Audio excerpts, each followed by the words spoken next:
Ash Wednesday. Ash Wednesday అనేది Lent కాలానికి ప్రారంభ దినం.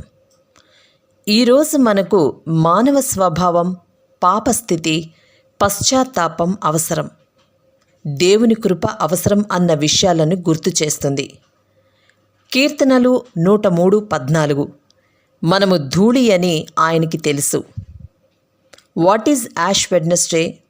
యాష్ వెడ్నెస్డే అంటే ఏంటి?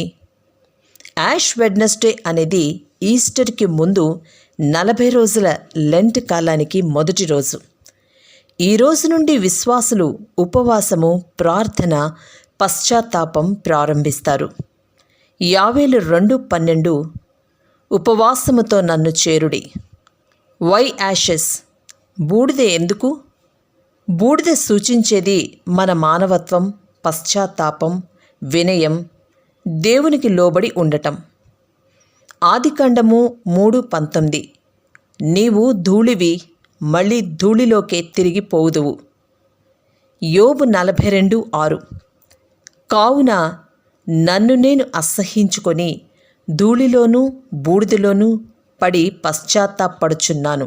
యోబు దేవునితో చెబుతున్న మాటలు. యోబు తీవ్ర శ్రమలు అనుభవించిన తరువాత దేవుని మహిమను గ్రహించి తన పరిమితిని గుర్తించి వినయంతో పశ్చాత్తాపడ్డాడు. బూడిద అనేది సంపూర్ణ వినయానికి చిహ్నం. దానియేలు 9:3 అంతట నేను గోనెపట్టా కట్టుకొని ధూళి తలపైన వేసుకొని ఉపవాసముండి ప్రార్థనా విజ్ఞాపనలు చేయుటకే ప్రభువుకు దేవుని ఎదుట నా మనస్సును నిబ్బరము చేసుకొంటిని. ప్రవక్త దానియేలు దేవునితో చెబుతున్న మాటలు.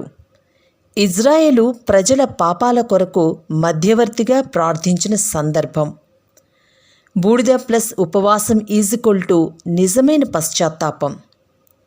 యోనా 3:6 ఆ సంగతి నెనివే రాజునకు వినబడినప్పుడు అతడును తన సింహాసనం మీద నుండి దిగి తన రాజవస్త్రములు తీసివేసి గోనెపట్టా కట్టుకొని బూడిదలో కూర్చుండెను.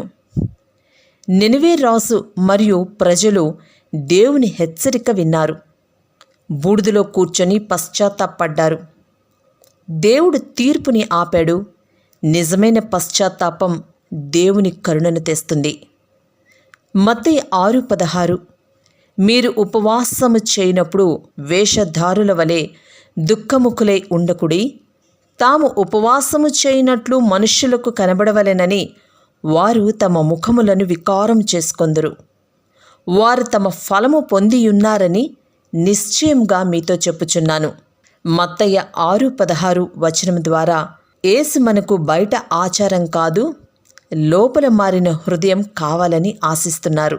ఆత్మీయ రహస్య సత్యాలు. బూడిద పాపాలను తొలగించదు, పశ్చాత్తాపమే తొలగిస్తుంది. దేవుడు నుదుటిపైన పెట్టే బూడిదని కాదు, హృదయాన్ని చూస్తాడు.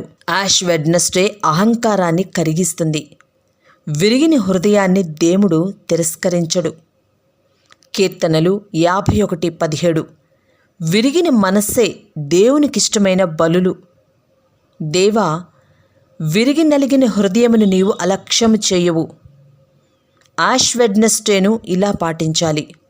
ఉపవాసము, ప్రార్థన, పాప ఒప్పుకోలు, క్షమ, దేవుని సన్నిధిలో మౌనం.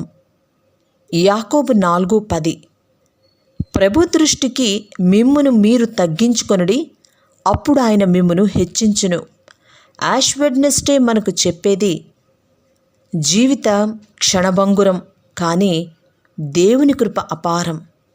బూడిదలో వినయం చూపువారు క్రీస్తుతో కలిసి మహిమలో లేవబడతారు. 1 పేతురు 5:6 దేవుడు తగిన సమయమందు మిమ్మను హెచ్చించినట్లు ఆయన బలిష్టమైన చేతి క్రింద దీన మనస్కులై ఉండుడి.